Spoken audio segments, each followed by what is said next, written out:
नमस्कार।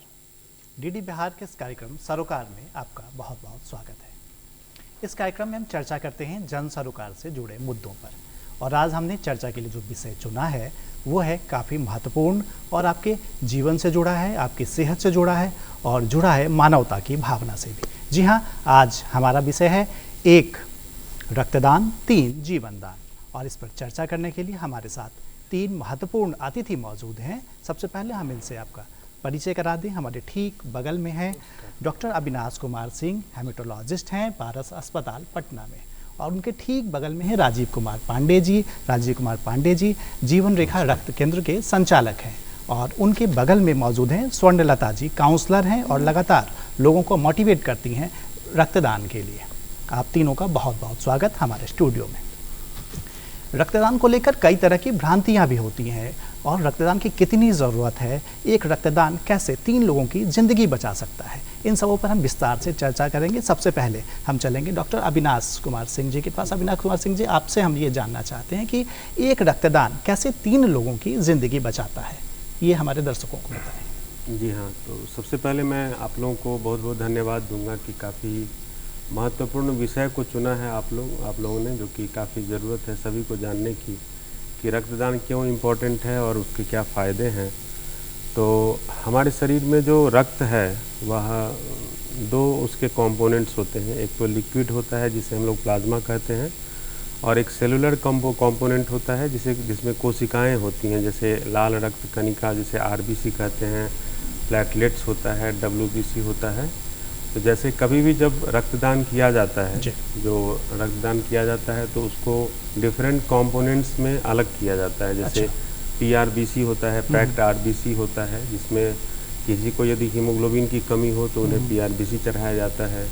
उसके बाद उसमें से प्लेटलेट्स निकाले जाते हैं, जिन्हें हम लोग रैंडम डोनर प्लेटलेट्स कहते हैं। तो जिनको प्लेटलेट्स की कमी है उन्हें प्लेटलेट्स चढ़ाया जाता है, और रक्त से ही एक प्लाज्मा निकलता है जिसे हम लोग फ्रेश फ्रोजन प्लाज्मा कहते हैं या क्रायो प्रेसिपिटेट कहते हैं। तो बहुत सारे ऐसे मरीज हैं जिनको लीवर की समस्या है या अत्यधिक ब्लीडिंग होता है, तो उन्हें प्लाज्मा की ज़रूरत पड़ती है। तो इस तरह से एक रक्तदान से हम लोग 3 जो उसके कंपोनेंट्स हैं, जैसे आरबीसी है, प्लेटलेट्स है, प्लाज्मा है, इससे हम लोग 3 व्यक्ति की जान बचा सकते हैं। 3 जिंदगियां महफूज होती हैं, 3 जिंदगियां बचाई जा सकती हैं। राजीव जी, आप लगातार जीवन रेखा रक्त केंद्र से जुड़े हैं, आप संचालक भी हैं, और काफ़ी बारीकी से आप देखते हैं कि किस तरह से जो ब्लड डोनेशन की जो प्रक्रिया होती है उस पर आपकी बारीक नज़र भी रहती है। तो ये बताएं कि जो अस्पताल है, जैसा भी इन्होंने कहा कि एक रक्तदान जो है 3 जिंदगियों को बचा सकता है, लेकिन अगर कोई ब्लड डोनर है, ब्लड डोनेशन करना चाहता है, तो उससे पहले उसको किन किन चीज़ों के लिए तैयारी क्या करनी चाहिए, उसकी पूर्व क्या किस तरह से उसे तैयार होना चाहिए? सबसे पहले तो मेरा प्रणाम। सबसे पहली बात है कि अस्पताल और रक्त केंद्र का अन्योन्याश्रम संबंध होता है जी। मरीज जैसे ही अस्पताल में आता है तो मैक्सिमम मरीज को या तो सर्जरी से गुजरना पड़ता है या एनीमिया होती है जिसमें ब्लड की आवश्यकता पड़ती है।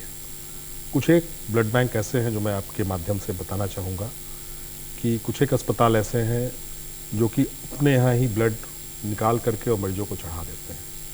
तो ये अवेयरनेस की ज़रूरत है कि जब भी ब्लड चढ़े अस्पताल के अंदर वो किसी रक्त केंद्र के द्वारा ही जाए, और जो डोनर हमारे हैं उनके लिए भी अवेयरनेस है कि वो अस्पताल में खुद ब्लड न दें।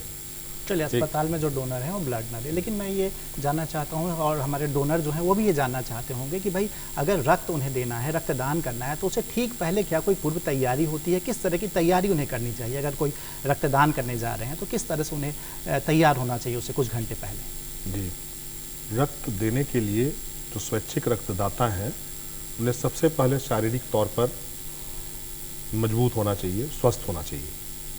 दूसरा, खाली पेट में कभी भी रक्तदान नहीं करना है, उन्हें खा करके जाना है। उसके बाद 1 साल के अंदर उन्हें टीबी, मलेरिया, जॉन्डिस जैसी कोई बीमारी न हुई हो। हेपेटाइटिस बी का टीका लिया है उन्होंने, अगर वो लिए हैं तो उस हालत में भी वो 1 महीने तक रक्तदान नहीं कर सकते हैं।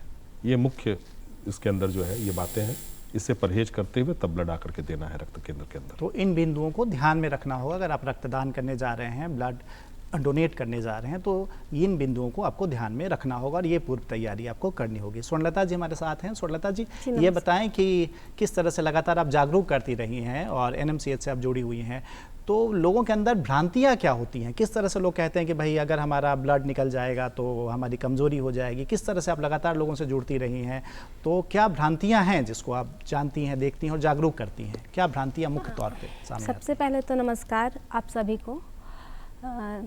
ब्लड बैंक में अनेकों प्रकार के डोनर आते हैं जिनको रक्त की ज़रूरत होती है। सबसे पहले तो उन लोग के मन में होता है अगर हम ब्लड देंगे तो हम कमज़ोर पड़ जाएंगे, हमारे अंदर खून की कमी हो जाएगी, हम 2-3 महीने तक कुछ काम नहीं कर पाएंगे। ये सब गलत है।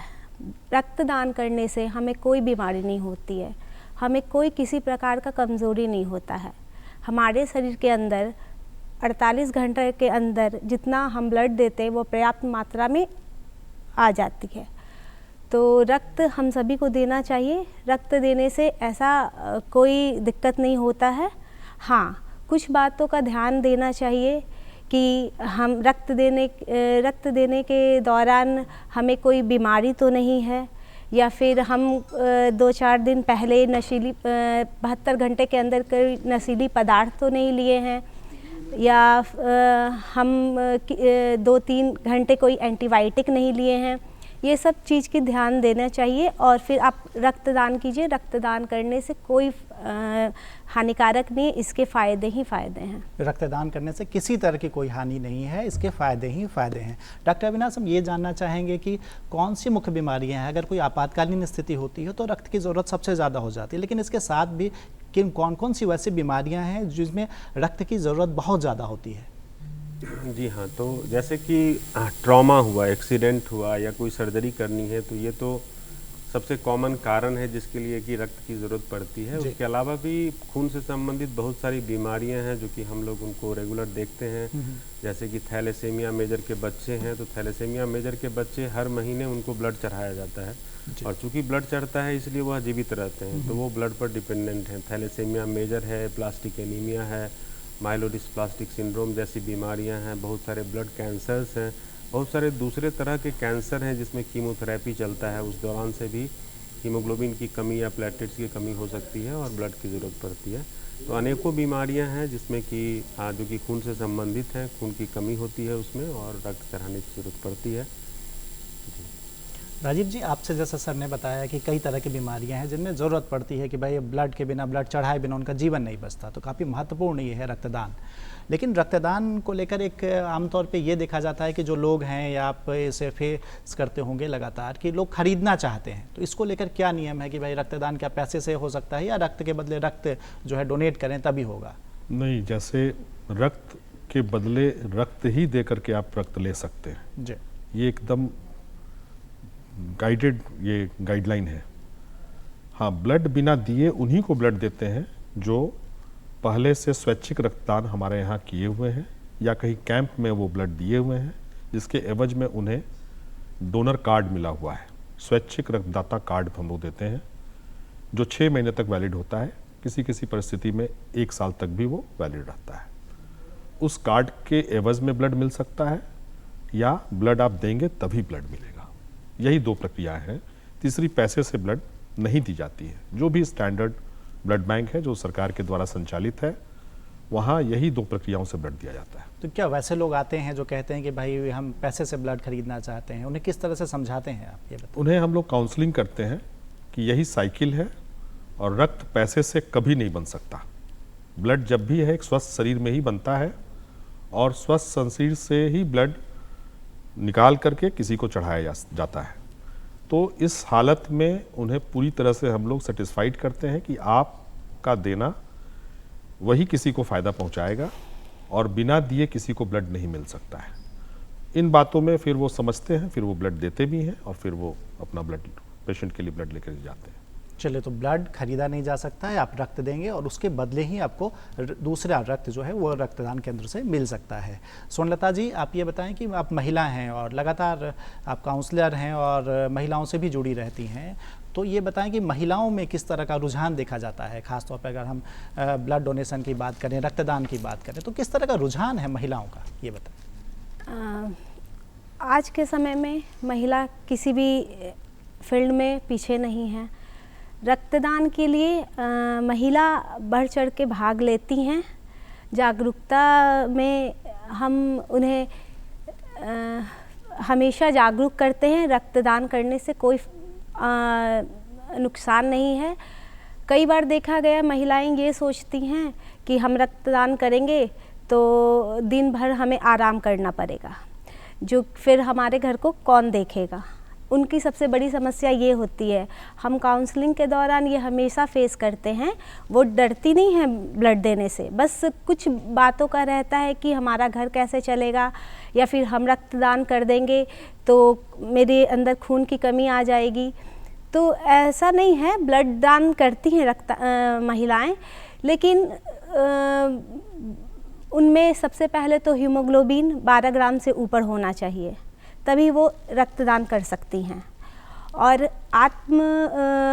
मानसिक रूप से वो पूरी तरीके से प्रिपेयर रहती हैं कि मेरे मरीज हैं, रक्तदान हमें भी करना चाहिए। सिर्फ पुरुषों के ही ये नहीं है कि बस पुरुष ही रक्तदान कर सकते हैं, महिलाएं नहीं कर सकती हैं। हमारे यहाँ बहुत सारे ब्लड बैंक हैं, संस्थाएं हैं जो रक्तदान करने के लिए हमेशा आगे रहती हैं।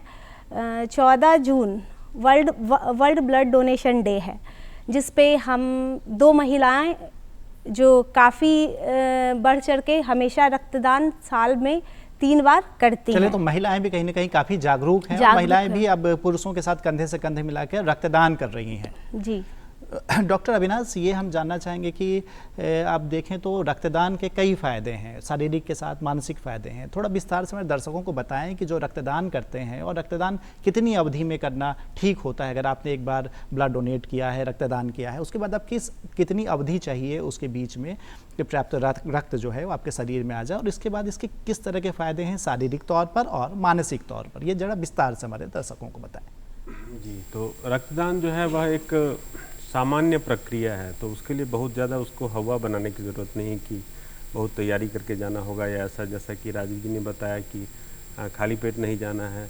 और 18 से 60 साल के जो भी हैं वो सब रक्तदान कर सकते हैं, और यदि कोई रेगुलर ब्लड डोनेट करते हैं तो इवन 65 साल की उम्र तक रक्तदान कर सकते हैं। मर्दों को हर 3 महीने पर रक्तदान करना चाहिए, और महिलाओं में कहा गया कि 4 महीने पर रक्तदान उनको करना चाहिए। और रक्तदान हुआ, रक्तदान के तुरंत बाद कुछ ऐसी एक्टिविटी नहीं करें जैसे ड्राइविंग है या इस तरह की चीज़, आधे 1 घंटे के लिए उसको अवॉइड कर सकते हैं। बाकी उसके बाद आप अपना नॉर्मल काम कर सकते हैं। मैं डॉक्टर हूँ, बहुत सारे पेशेंट्स को डेली देखता हूँ और हर 3 महीने पर रक्तदान करता हूँ। कोई कमज़ोरी नहीं होती है, कोई दिक्कत नहीं होती है। अब आते हैं इसके फ़ायदे के बारे में। तो जैसे ही आप कोई ब्लड डोनेट करने के लिए कहीं जाते हैं, ब्लड सेंटर में जाते हैं, तो आपका एक हेल्थ चेकअप होता है जिसमें आपका हीमोग्लोबिन बताया जाता है, देखा जाता है कि आपको कोई इन्फेक्शन तो नहीं है, आपका वज़न कितना है, आपका ब्लड प्रेशर कितना है। तो एक फ्री आपका हेल्थ चेकअप हो गया, फ्री हेल्थ चेकअप। और जैसे आप रक्तदान करने जाते हैं तो आपको एक मानसिकता, पॉजिटिव माइंडसेट आपका डेवलप होता है कि फीलिंग ऑफ वेल बीइंग आता है कि हम समाज में कुछ कंट्रीब्यूट कर रहे हैं। और बहुत सारी ऐसी स्टडीज़ आई जिसमें देखा गया कि जो लोग रेगुलर डोनर्स हैं, जो हर 3 महीना पे ब्लड डोनेट करते हैं, उनको मेटाबॉलिक डिजॉर्डर्स जैसे कि डायबिटीज़ है, ब्लड प्रेशर है, हार्ट से संबंधित, हृदय से संबंधित बीमारियां हैं, कैंसर्स हैं, ये सारे कम होते हैं, उनका वज़न कंट्रोल रहता है। तो बहुत सारे फ़ायदे हैं। सभी स्वस्थ व्यक्ति को ज़रूर रक्तदान करना चाहिए, और इसके फ़ायदे ही फ़ायदे हैं, कोई नुकसान या कोई घाटा नहीं। तो रक्तदान के कई फ़ायदे हैं, ये शारीरिक के साथ साथ आपको मानसिक रूप से भी प्रबल बनाता है। हमारे साथ राजीव जी मौजूद हैं। राजीव जी, हम अब तो ये जानना चाहेंगे कि जिस तरह से अभी सर ने बताया कि भाई रक्तदान के फ़ायदे ही फ़ायदे हैं, एक बात कि अभी भी जो हमारे मानक हैं, जितने आंकड़े होने चाहिए, उससे काफ़ी कम मात्रा में ही रक्त हमारे पास मुहैया हो पाता है। तो ये बताएं कि जो रक्त है वो कितने दिनों तक सुरक्षित रखा जाता है? कोई डोनर रक्त देता है तो कितने दिनों तक सुरक्षित रखा जाता है, और देश में कितनी ज़रूरत फ़िलहाल रक्त की है? एक बार रक्त संकलन के समय से लेकर के 35 दिनों तक हम लोग उसको सुरक्षित रखते हैं। उसका जो लाइफ है रक्त का, वो 35 दिनों तक का है। कंपोनेंट का अपना अलग अलग है, जैसे एफएफपी 2 साल तक रखते हैं, plasma FFP fresh frozen plasma हुआ वो 2 साल, प्लेटलेट 6 दिनों तक रखते हैं। सबका अपना अपना लाइफ है। विश्व का आंकड़ा है कि 12,000 लोग तो बिना ब्लड के डेली आवश्यकता पड़ती है जो मृत्यु जिनकी हो जाती है ब्लड के बिना। तो उस आंकड़े से देश का भी आंकड़ा निकाला जा सकता है। और अभी भी काफ़ी कमी है। लोग मैक्सिमम, मतलब खासकर जो सुदूर के जो लोग आते हैं, जो गांव देहात से आते हैं, उनके अंदर काफ़ी ये भावना है कि हम ब्लड देने से कमज़ोर हो जाएंगे। काफ़ी अवेयरनेस की ज़रूरत है और आपके माध्यम से सरकार सक्षम है, वो चाहे तो काफ़ी अवेयरनेस, हम लोग तो अपने लेवल पे काफ़ी कोशिश करते हैं लोग अवेयर हों और ब्लड देने की जो है वो भावना जगे। पहले से काफ़ी चेंज हुआ है। अब आज के तारीख में 80% लोग शहर में जो आते हैं पेशेंट का अटेंडेंट, वो दे के ही ले जाते हैं ब्लड। स्वर्णलता जी, जैसे इन्होंने कहा कि जागरूकता की काफ़ी ज़रूरत है, तो सरकारी तौर पर किस तरह के जागरूकता कार्यक्रम चलाए जा रहे हैं रक्तदान के लिए जागरूक करने के लिए खास तौर पे? रक्तदान के लिए हम जगह जगह जाके शिविर लगाते हैं, जिसमें रक्तदाताओं को उस रक्तदान के फ़ायदे बताते हैं, उनको प्रेरित करते हैं रक्तदान करने के लिए, क्योंकि उनका एक रक्तदान हम किसी 3 लोगों की ज़िंदगी बचा सकता है। कहा जाता है कि माँ एक बार जन्म देती हैं, लेकिन हम अपना खून दान करके किसी को बार बार दोबारा जन्म देते हैं। तो बहुत सारे है कि आप अगर रक्तदान करते हैं, बहुत सारे लावारिस हैं जिनको सरकार बिना डोनर के रक्तदान देती है, जिनका कोई नहीं है, HIV पेशेंट, जिनका ब्लड हमेशा चढ़ता है, थैलेसीमिया के बच्चों को हम हमेशा रेगुलर हर महीने में रक्तदान रक्त देते हैं ताकि उनका जीवन सुरक्षित रहे। अगर हम ब्लड कैंप नहीं ऑर्गेनाइज करेंगे तो फिर रक्त की कमी हो जाएगी। और जैसा कि सर ने बोला, हर दिन 12,000 लोगों को रक्त के कारण मृत्यु होती है। तो एक यही माध्यम है जिसके कारण हम रक्त उपलब्ध करा सकते हैं, लोगों को जागरूक बना सकते हैं ताकि वो रक्त करें। जो अनाथ हैं, असहाय हैं, उनकी हम रक्तदान के द्वारा मदद कर सके। तो कई वैसे लोग भी होते हैं जिनके पास डोनर नहीं होता है, तो ऐसे में अस्पताल उनको डोनेट करता है, जो ब्लड है वो चढ़ाया जाता है उनके ऊपर। डॉक्टर अविनाश, ये बताएं कि आप लगातार इसे देखते रहे हैं और आप इलाज भी करते रहते हैं लोगों का, तो ये जो थैलेसीमिया की बीमारी है उसमें कितने रक्त की ज़रूरत एक बच्चे को जिंदा रखने के लिए होती है? जी हाँ, तो थैलेसीमिया मेजर जो है वह एक आनुवांशिक बीमारी है और क्योंकि उसमें हीमोग्लोबिन ठीक से बनता नहीं है तो उनको हर महीने रक्तदान करना होता है। इसका जो क्यूरेटिव इलाज है वह बोन मैरो ट्रांसप्लांट है, जिसके लिए अपने हेल्दी भाई बहन HLA मैच करके, यदि HLA मैच होता है तो बोन मैरो ट्रांसप्लांट कर सकते हैं। लेकिन हार्डली 5-10% ही ऐसे बच्चे होते हैं जिनका ट्रांसप्लांट हो पाता है, तो बाकी सारे बच्चे ब्लड पर ही डिपेंडेंट होते हैं।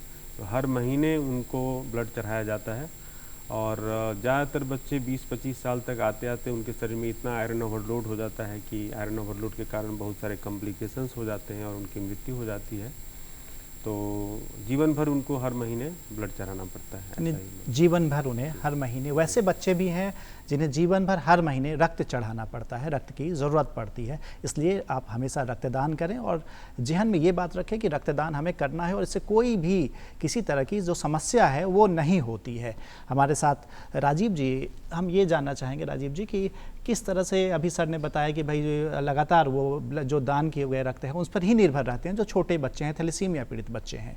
ये बताएं आप कि अगर कोई ब्लड डोनेशन कैंप लगाना, कई लोग वैसे हैं जो ब्लड डोनेशन कैंप लगाना चाहते हैं और इन दोनों ये प्रवृत्ति भी, अच्छी प्रवृत्ति एक बढ़ रही है कि भाई हमारा जन्मदिन हो या हमारा मैरिज एनिवर्सरी है तो लोग रक्तदान करते हैं। तो अगर वो कैंप लगाना चाहें तो किस तरह से उन्हें मदद की जाती है, सरकार की क्या योजनाएँ हैं इसको लेकर? इसमें क्राइटेरिया एक फिक्स है। जो सोसाइटी बेस्ड ब्लड बैंक 2-3 तरह से खुलते हैं। एक होता है NGO के थ्रू, एक होता है चैरिटेबल ट्रस्ट के थ्रू और एक होता है हॉस्पिटल ओन्ड ब्लड बैंक। 2 में सरकार ने रिलैक्सेशन दिया हुआ है। NGOs को और चैरिटेबल ट्रस्ट के माध्यम से जो ब्लड बैंक है वो सरकार से बिना किसी आदेश के वो कहीं भी कैंप लगा सकता है। किसी भी संस्था के द्वारा अगर कैंप लगाने की उनसे इन्विटेशन या बातचीत की गई है तो वो जाकर के बिना सरकार के आदेश के लगा सकते हैं। तो बहुत सारे संस्थाओं के द्वारा, जो आपने तारीख वगैरह बताई कि कोई संस्था का अपना इस्टेब्लिशमेंट का डेट है या और भी कुछ चीज़ें हैं या 15 अगस्त है, 26 जनवरी है, इन सब तारीखों को जो है ब्लड डोनेशन कैंप के लिए लोग आते हैं और पत्राचार होता है और फिर कैंप लगता है। पत्राचार होता है और उसके जी, बाद कैंप कैंप लगता लगता है, जी। चलिए, काफ़ी महत्वपूर्ण, जो भी लोग चाह रहे होंगे कि भाई हमें ब्लड डोनेशन कैंप लगाना है, तो उन्हें ये जानकारी सीधे तौर पर मिल गई कि वो कैसे कैंप लगा सकते हैं, वो संपर्क कर सकते हैं और उसके बाद वो अपना कैंप लगा सकते हैं।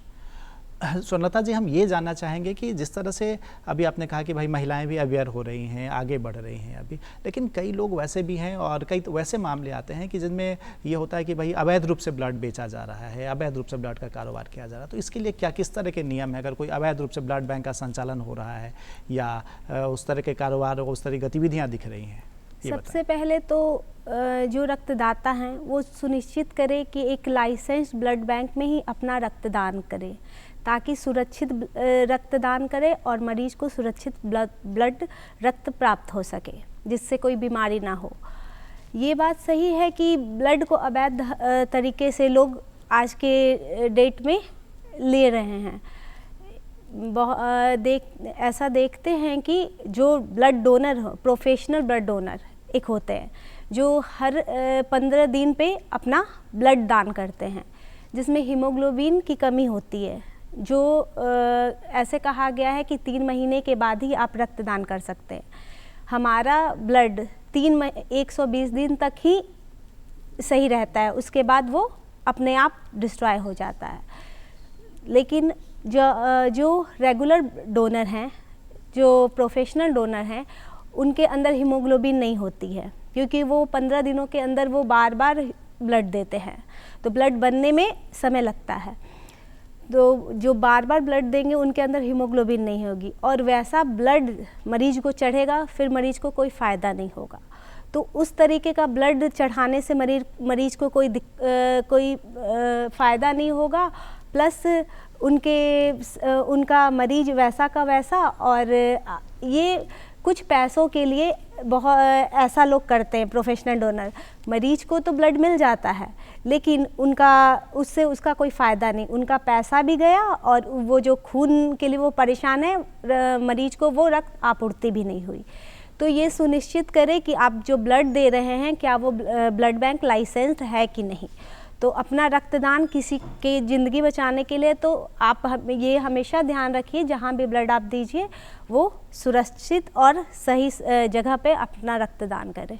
तो सुरक्षित और सही जगह पे आप रक्तदान करें और जब भी रक्त लें तो आप निबंधित जो रक्तदान केंद्र हैं आपके आसपास, वहाँ से रक्तदान लें।